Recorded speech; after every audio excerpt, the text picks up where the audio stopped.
Harfiyle doyurabilirsin.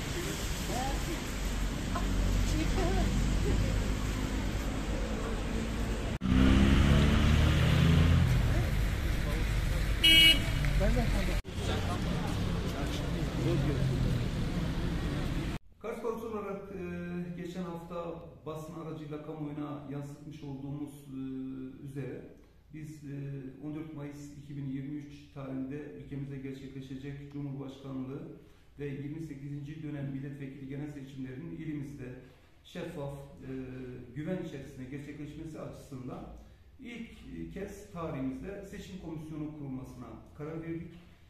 Seçim komisyonumuz geçen hafta ilk toplantısını yaptı. Bu toplantıyı 9 kişi arkadaşımızla birlikte yaptık.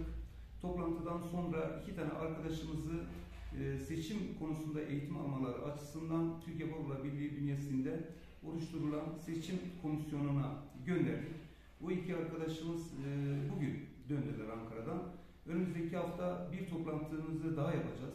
Amacımız şu, Kars Barosu olarak, hemen hemen bütün sandıklara sahip çıkmasak bile her okula bir avukat kampanyası çerçevesinde avukat arkadaşımızı görevlendirip gerçekten seçmenlerimizin iradelerinin sandığa tam olarak yansıması açısından elimizden geleni yapacağız. Bu konuda üzerimize düşen ne görev varsa onu yapacağız.